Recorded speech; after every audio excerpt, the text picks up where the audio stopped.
Hello बच्चों, मेरा नाम साक्षी गुप्ता है और आज आप मेरे साथ पढ़ेंगे व्याकरण की कक्षा 8 का पाठ 19। पाठ 19 के माध्यम से आप सीखेंगे अनुच्छेद लेखन। आइए जानते हैं कि अनुच्छेद लेखन क्या होता है और उसको लिखते वक्त हमें किस बातों का ध्यान रखना चाहिए। किसी विचार, घटना, भाव एवं दृश्य पर कम से कम शब्दों पर अपने विचारों की प्रभावशाली ढंग से अभिव्यक्ति करना अनुच्छेद लेखन कहलाता है। इसमें लिखते समय सीधे विषय पर ही विचार लिखे जाते हैं। भूमिका, प्रस्तावना, उपसंहार आदि की आवश्यकता नहीं होती। अनुच्छेद लेखन की कला का विकास अभ्यास से ही संभव है। अनुच्छेद लेखन में ध्यान देने योग्य बिंदु। अनुच्छेद लेखन पर दिए गए विषय पर ही विचार लिखने चाहिए। विचारों को क्रमबद्ध रूप में लिखना चाहिए। अनावश्यक विस्तार एवं वर्ण से बचना चाहिए। शब्द सीमा लगभग 100 से 125 शब्द होने चाहिए। केंद्रीय भाव प्रारंभ और अंत में अवश्य होना चाहिए। भाषा सरल, सटीक एवं रोचक होनी चाहिए। आइए देखते हैं कुछ अनुच्छेद। प्रथम है गुरु। इसमें गुरु में गु का अर्थ है अंधकार और रू का अर्थ है निरोधक। अर्थात गुरु वह है जो शिष्य के अज्ञान रूपी अंधकार को दूर करता है। आदर्श अध्यापक शिष्यों के हृदय में शुभ संस्कारों का सृजन होने से के नाते ब्रह्मा है, उनके रक्षण वर्धन के नाते विष्णु है तथा अशुभ संस्कारों को प्रवृत्तियों एवं अंतर विकारों के कारण साक्षात प्रलंकार शंकर है। एक आदर्श अध्यापक भीतर से अपनी सहानुभूति का सहारा देता हुआ ऊपर से आवश्यकता पड़ने पर प्रहार करते हुए अपने शिष्य का नव निर्माण करता है। वह कभी संकुचित दृष्टिकोण का शिकार नहीं होता। आदर्श अध्यापक में माता का सा धैर्य होता है। वह दुर्बल कमजोर बच्चे पर अधिक ध्यान देता है, कदम कदम पर उचित मार्गदर्शन करता है। आइए देखते हैं सच्चा मित्र। मित्र एक शिक्षक के समान होता है। जिस प्रकार एक शिक्षक अपने विद्यार्थी को सन्मार्ग की ओर अग्रसर करता है, उसी प्रकार एक सच्चा मित्र अपने मित्र को गलत मार्ग पर चलने से रोकता है तथा सच्चाई के मार्ग पर चलने की प्रेरणा तथा राह दिखाता है। मानव जीवन अधिक रहस्यपूर्ण है।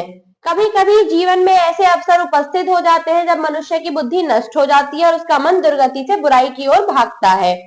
ऐसे समय में मित्र की ही सलाह अधिक उपयोगी सिद्ध होती है। सच्चा मित्र जीवन की पूंजी है। सच्चा मित्र बड़ी कठिनाई से मिलता है, अतः मित्रता की पूंजी को सहेज कर रखना चाहिए। अगला अनुच्छेद है आपका कर्म का विश्व में महत्व। अनेक दार्शनिकों व विचारकों ने समय समय पर जगत को कर्म स्थल कहा है।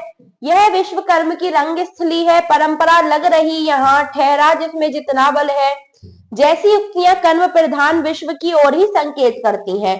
गीता कर्म रहस्य के अनावरण का अनोखा ग्रंथ है। महाभारत का भीष्म पर्व कर्म की ही बात करता है।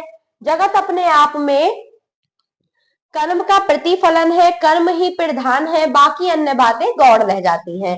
महामना तुलसीदास ने प्रकार अंतर से प्रभु की अर्चना करते समय यही बात कही कि उस विश्व विभव के स्वामी ने अपनी इच्छा से जिस जगत की उत्पत्ति की है उसमें कर्म पर सर्वाधिक बल दिया है।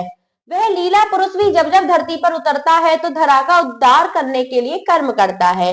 लीला शब्द में जब तक कर्म का सद्भाव है तो हम जैसे सामान्य प्राणियों की तो बात ही क्या है। कर्म का रहस्य सृष्टि के अणु अणु में व्याप्त है। कर्म एक सार्वभौमिक सत्य है। यह सार्वकालिक तथा सार्वजनिक तथ्य है।